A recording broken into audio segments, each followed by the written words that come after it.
Olá, alunos do canal Pedro Sami e também alunos do Colégio CAF de Macaé da primeira série. Hoje, através desse vídeo, nós vamos estar revisando alguns assuntos, certo? Na folha de exercícios de revisão, que já foi entregue a vocês, relacionados aí ao nosso teste. Então acompanhe comigo a leitura dessa questão aí, da primeira questão da nossa folha. Considere as seguintes tarefas do dia a dia de uma cozinha e indique aquelas que envolvem transformações químicas. Bom, para que haja uma transformação química, nós temos que lembrar de uma coisa. Eu preciso formar novas substâncias, correto? Se eu não formar novas substâncias, eu não tenho uma transformação química acontecendo. E aí, quais são os indícios, ou seja, quais são algumas características que acontecem nas transformações químicas que auxiliam a gente a identificar que está acontecendo uma transformação química?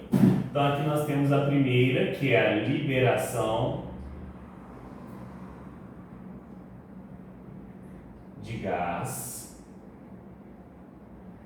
Aqui nós temos também, quando tiver liberação de calor.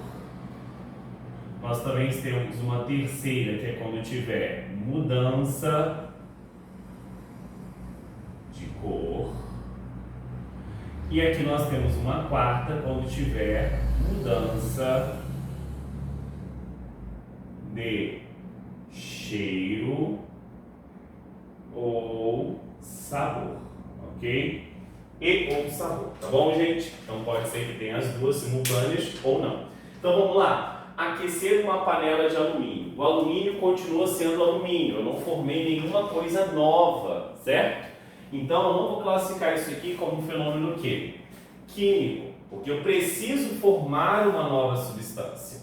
E eu continuei tendo alumínio, só que com uma temperatura maior. Então isso é um fenômeno físico, lembrando que ele quer as transformações químicas. Acender um fósforo. Quando eu acendo um fósforo, eu estou queimando algo. E nesse processo de queima, eu libero gás e libero calor. Então, esse sim é um fenômeno químico. Vamos para o próximo. Ferver a água. Ferver a água é a água passando do estado líquido para o estado gasoso. Quando a água passa do estado líquido para o estado gasoso, eu vou ter um fenômeno físico.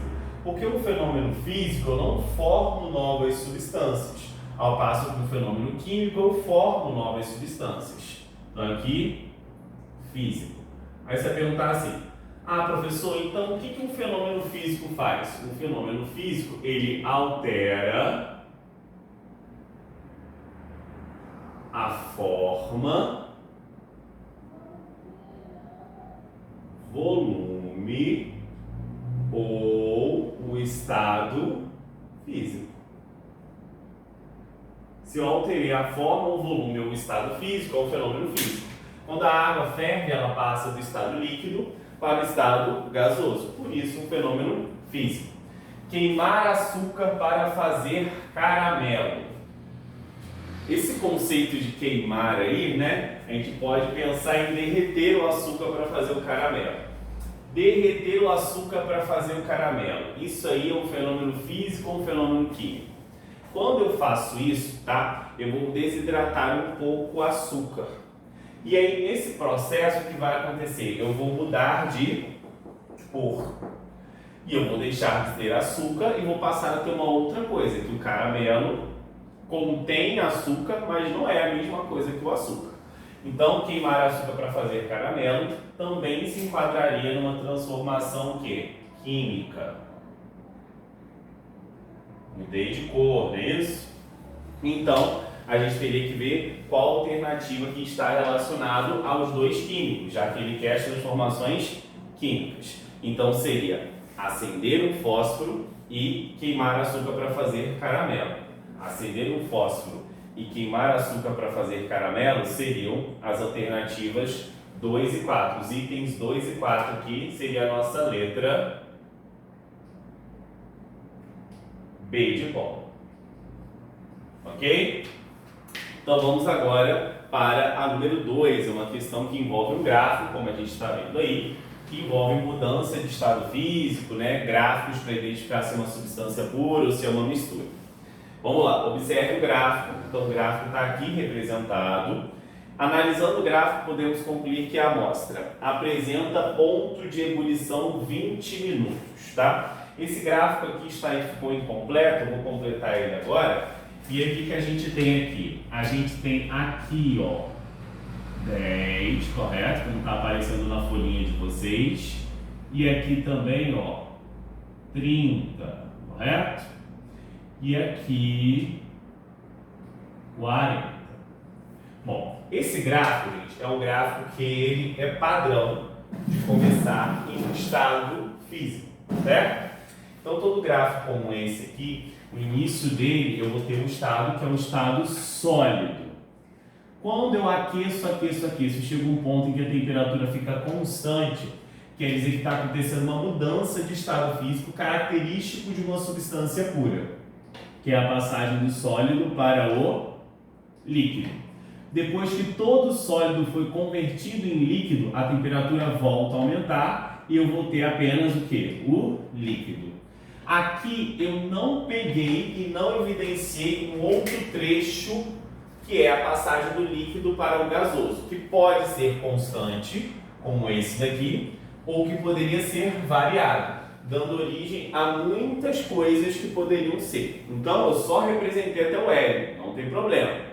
Então, você só pode dar certeza de qualquer coisa até esse trecho aqui, você não pode subentender o resto. Vamos lá? Duração do ponto de ebulição 20 minutos. Eu consegui aqui representar a ebulição, ou seja, que é a passagem do líquido para o gasoso? Não. Então, por consequência disso, você não pode falar que o ponto de ebulição dura 20 minutos, tá? Duração do ponto de fusão 10 minutos. Aqui eu representei a fusão, correto, gente? A fusão nós sabemos que é a passagem do quê? Do sólido para o líquido. E aqui a minha fusão, ela está durando, na verdade, de 10 a 30 minutos. Então, a minha fusão, ela dura 20 minutos. Aí está dizendo que a fusão dura 10 minutos, está errado. Ponto de fusão 60 graus Celsius. Ponto de fusão 60 graus Celsius não é. O 60, ele está aparecendo aqui no gráfico. Percebam comigo que 60 está entre 40 e 80. Aqui seria o 60. 60 graus Celsius no gráfico estaria sinalizando o quê? Estaria sinalizando que neste momento a substância estaria no estado líquido, porque todo esse trecho é líquido. Ponto de fusão 20 graus Celsius. Ponto de fusão 20 graus Celsius. Está correto isso? Ponto de fusão 20 graus Celsius? Não está correto, porque 20 graus Celsius está no estado o quê? Sólido, correto? E aí a gente tem o último, que seria o ponto de ebulição 80 graus Celsius. Então, neste caso aqui, o ponto de ebulição não seria 80 graus Celsius, porque eu não consegui pegar e terminar toda a parte desse gráfico. E aí você vai falar assim, e aí, professor? Essa questão não tem alternativa correta? Sim, ela tem alternativa correta. A alternativa correta seria a letra que fala que o ponto de fusão é igual a 40 graus Celsius. Ponto de fusão igual a 40 graus Celsius seria a nossa letra C. Ok, gente? E aí eu queria que vocês alterassem aí, certo? Para aqueles que receberam a apostila impressa, que o ponto de fusão é 40 graus Celsius. E aí na apostila, né, na lista de exercícios de revisão, está 60. Tudo bem? Certo? Bom, vamos para a próxima aí, que é a questão 3. A questão 3 fala o seguinte. Considere uma mistura heterogênea constituída de acetona, água, sal de cozinha, areia, primária de ferro e óleo. Essa mistura foi submetida ao seguinte esquema de separação. Com relação às técnicas usadas nas operações de 1 a 5, assinale a alternativa que contém a sequência correta utilizada na separação dos diferentes componentes da mistura. Então, olha só, gente. Uma mistura heterogênea que tem tudo isso: água, sal, areia, acetona, óleo e limalha de ferro. E eu quero, na operação 1, separar somente a limalha de ferro. Bom, aqui nós temos um metal. E nós sabemos que tem um processo de separação de misturas que é bem específico para metais. Esse processo de separação de misturas que é bem específico para metal seria a minha imantação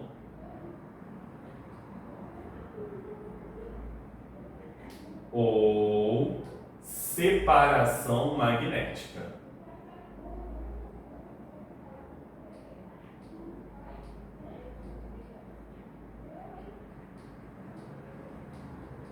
E aí eu vou aproximar um ímã dessa mistura heterogênea e esse ímã vai atrair a minha limalha de quê?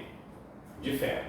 Agora, se eu tenho água, sal, areia, acetona e óleo, é uma mistura heterogênea aqui, formada por água e sal que estão dissolvidos no outro, junto com a acetona, a areia está embaixo, óleo está em cima.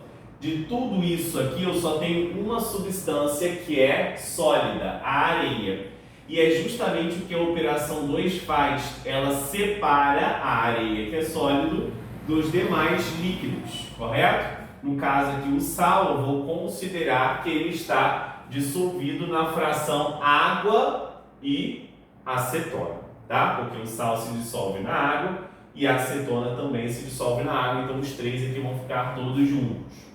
O óleo vai ficar em cima, porque a densidade dele é menor, quem tem menor densidade flutua, ao passo que a areia fica embaixo. Eu vou utilizar a operação 2 para separar apenas a areia. E aí, o que eu poderia utilizar para separar apenas a areia, se eu tenho uma mistura heterogênea formada por líquidos e por um sólido, seria a nossa decantação. Só que aqui seria muito mais interessante eu utilizar, na verdade, uma filtração. Porque ao passo que a filtração ela vai reter o sólido, correto? E o processo evidenciado aqui, eu só separei o sólido, o resto continuou tudo junto. Então poderia ser decantação? Poderia. Mas a melhor das alternativas aí seria o quê?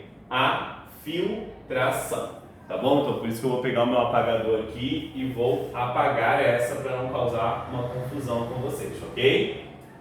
Vamos agora para o nosso próximo.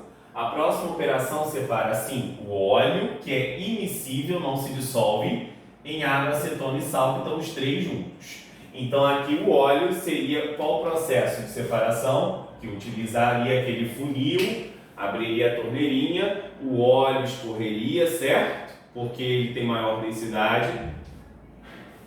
Aí a nossa terceira operação, o que acontece? Eu tenho água, sal, acetona e óleo. O que acontece aqui? Eu utilizaria a decantação com um funil. Lembra que tem aquele funil que tem uma torneirinha, que tem um orifício? Você abre, a fração de maior densidade, que seria acetona, água e sal, vai escorrer. O óleo fica onde?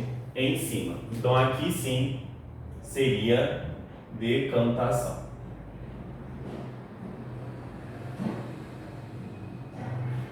Água, sal e acetona. E aí eu tenho uma operação para separar o que? Uma mistura homogênea. Então só tem três processos para homogênea: evaporação, destilação simples, destilação fracionada. Onde eu quero separar dois líquidos que apresentam temperaturas de ebulição diferentes. Quando eu quero homogênea com dois líquidos, aí aqui a gente vai ter o quê? Destilação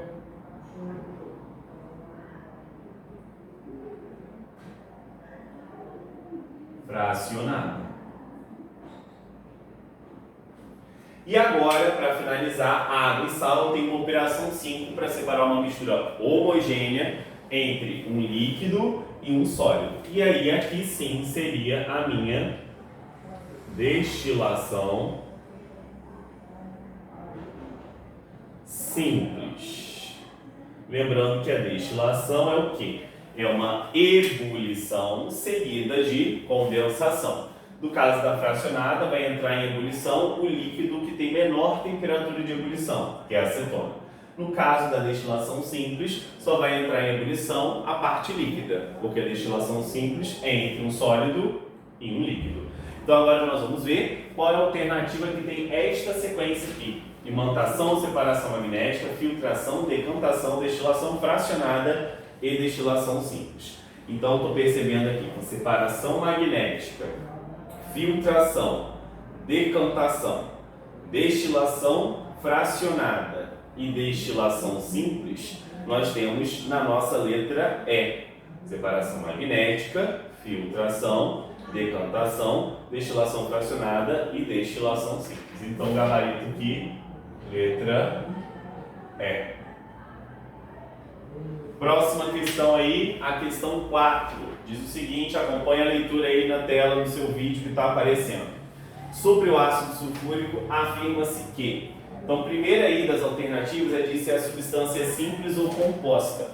No caso do ácido sulfúrico, o que nós temos? Nós temos aqui, ó, 1, 2, 3 letras maiúsculas. Nós sabemos que as letras maiúsculas representam os símbolos dos elementos. E se eu tiver um elemento que tem mais de uma letra, a primeira é maiúscula, a segunda é minúscula. Então, a cada letra maiúscula é um símbolo de um elemento. Para eu classificar uma substância como simples ou composta, é só verificar se ela é formada por um único elemento ou se ela é formada por mais de um elemento. No caso do ácido sulfúrico, nós temos 3 elementos aqui. Se nós temos 3 elementos, a nossa substância é composta.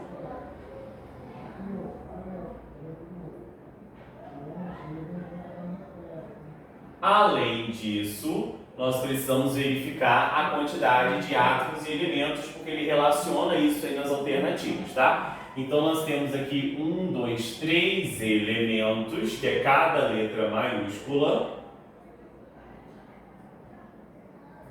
E átomos é o total de átomos de cada elemento. Então, elementos são os átomos diferentes.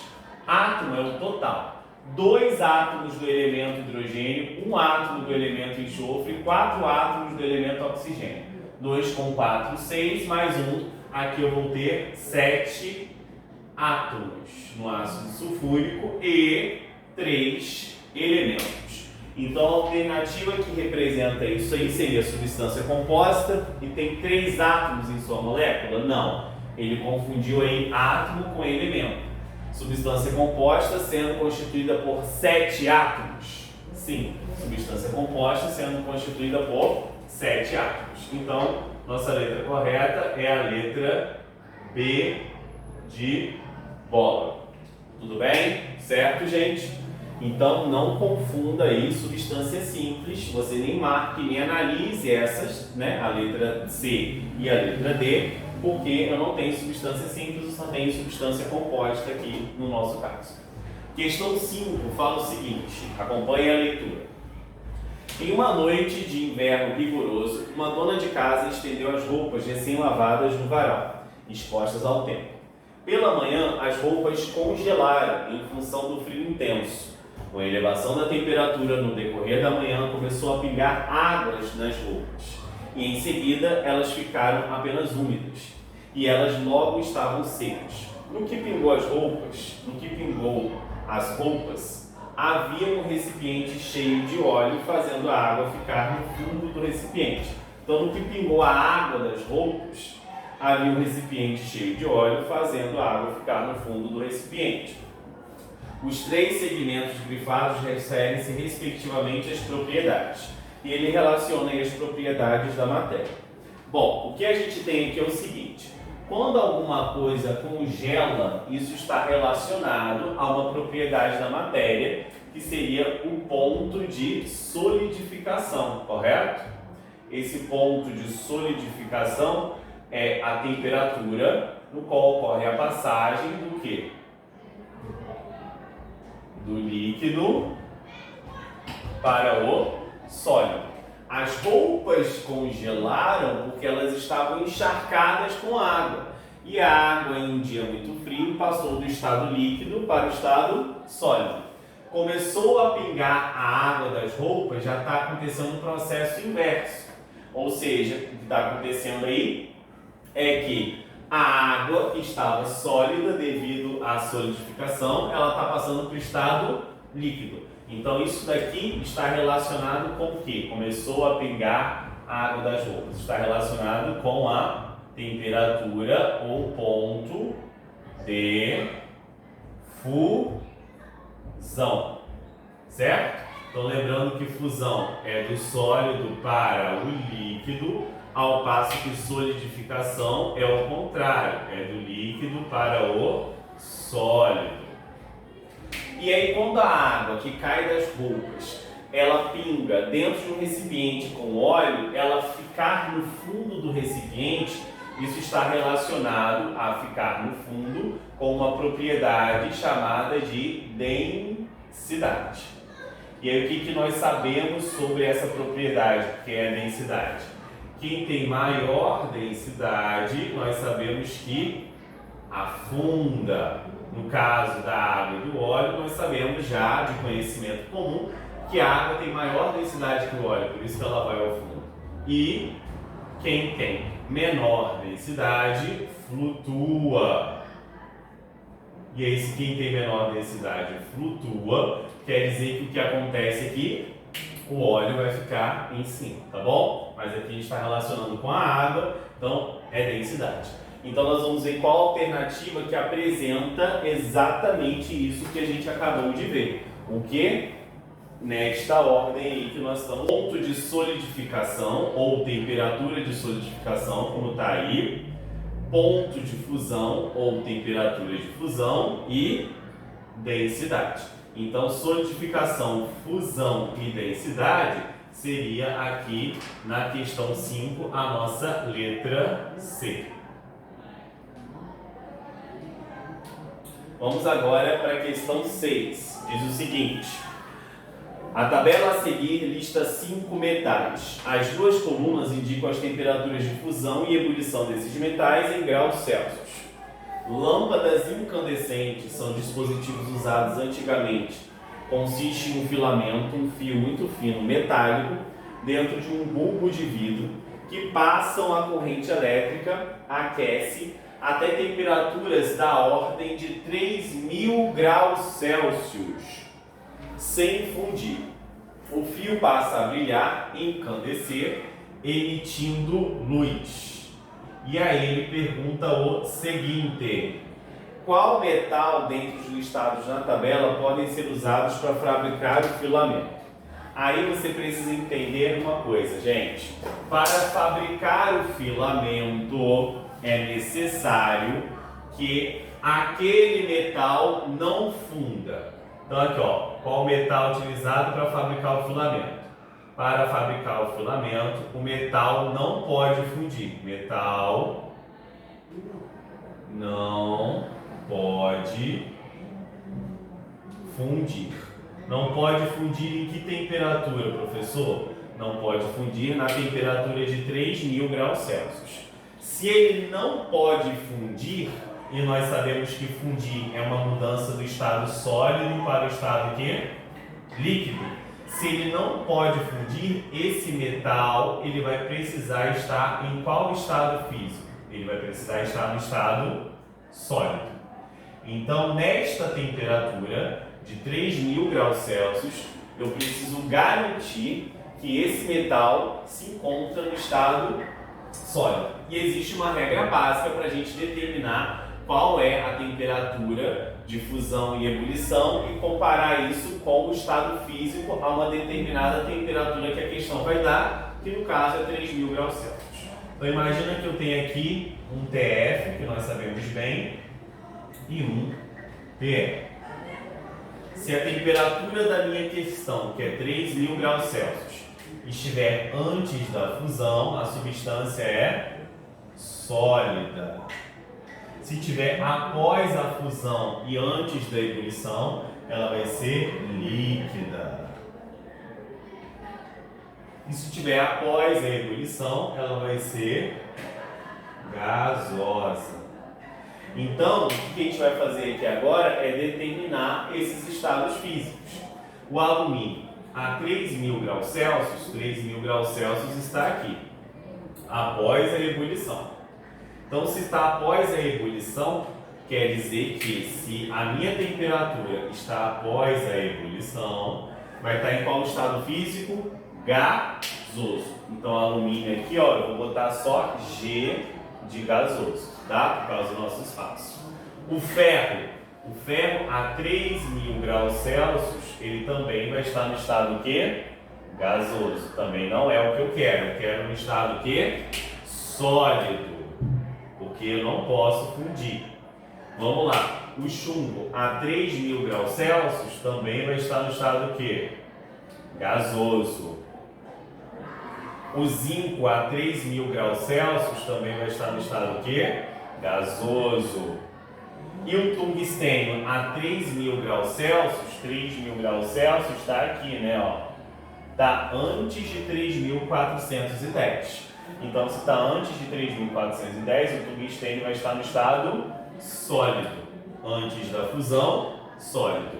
Então, o meu metal que seria utilizado aí para fazer o filamento seria o tungstênio, ok? Essa é a minha resposta aqui. Vamos agora para a nossa questão 7. Acompanhe a leitura aí no seu vídeo. O petróleo, quando derramado nos mares, pode impregnar em aves e peixes. Para retirar o petróleo desses animais, pode-se jogar limalha de ferro, que adsorve esse líquido. Para quem não sabe, adsorver é a mesma coisa que aderir à superfície. Para retirar essa limalha, aproxima-se um ímã. Explica esse fato dando o nome do processo de separação utilizado. Já vimos anteriormente que esse processo que tira um metal, como o ferro, de uma mistura é chamado de separação magnética ou imantação. E explicar esse fato é que quando nós aproximamos o ímã, o metal ele vai ser atraído pelo campo magnético do ímã. Então, explicando o fato, aproximando o ímã, o metal é atraído pelo campo magnético do ímã.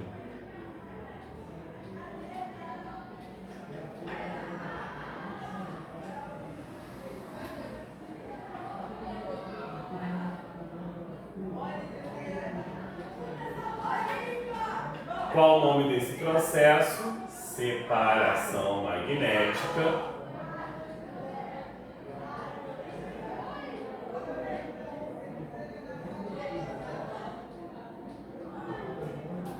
ou imantação. Ok, gente? Sim? E agora nós vamos para a nossa última questão, que é a oitava. Então acompanha a leitura na tela aí comigo. Na perfuração de uma jazida petrolífera, a pressão dos gases faz com que o petróleo jorre para fora. Ao reduzir-se a pressão, o petróleo bruto para de jorrar e tem que ser bombeado. Devido às impurezas que o petróleo bruto contém, ele é submetido a dois processos mecânicos de purificação antes do refino: separá-lo da água salgada, separá-lo de impurezas sólidas como a areia e a argila. Com base nos destaques das observações dos alunos, quais operações físicas de separação de materiais foram utilizadas nas etapas 1 e 2? Para você saber qual é a separação física melhor para essas etapas, o que você precisa saber? A mesma coisa que nós fizemos na outra questão. Nós precisamos identificar qual é o tipo de mistura, homogênea, heterogênea, e além disso, também precisamos o quê? Ver o estado físico dos componentes. Aqui o petróleo está sendo separado da água salgada. Então é uma mistura heterogênea entre dois líquidos. Agora, você que está assistindo essa revisão, vá no seu livro ou em qualquer fonte de material, você aluno CAF, e perceba quais são os processos para separação de mistura heterogênea líquido-líquido. Os processos de separação de misturas heterogêneas para líquido só tem um processo, e aí esse processo é o que a gente vai botar aqui, ó, é a decantação. O mesmo processo que utilizamos com aquele funil que tem um buraquinho para separar o óleo da água com sal e acetona. Agora, para separar as impurezas sólidas, ou seja, para separar do óleo sólidos como areia e argila, é uma mistura heterogênea, porque o óleo vai ser separado da areia e da argila. Se o óleo vai ser separado da areia e da argila, o que a gente vai ter aqui? A gente vai ter a filtração. Filtração, o filtro retém as substâncias sólidas, ok? Filtração. Lembrando que a filtração, o filtro só retém as substâncias sólidas não dissolvidas, como a gente viu até na questão 3. Ó. Água e sal, o sal não está dissolvido na água, o filtro não retém ele, mas ele retém a areia porque a areia não está dissolvida. Bom, gente, espero que vocês tenham gostado dessa videoaula de revisão. Se você gostou dessa aula, se inscreva no canal, ative o sininho, curta esse vídeo, espalhe esse vídeo para outros amigos, me ajuda, tá? Que eu espero que a gente possa estar aí avançando muito nos conhecimentos de química. Desde já agradeço a presença e colaboração de todos de maneira virtual e até a próxima. Tchau, tchau!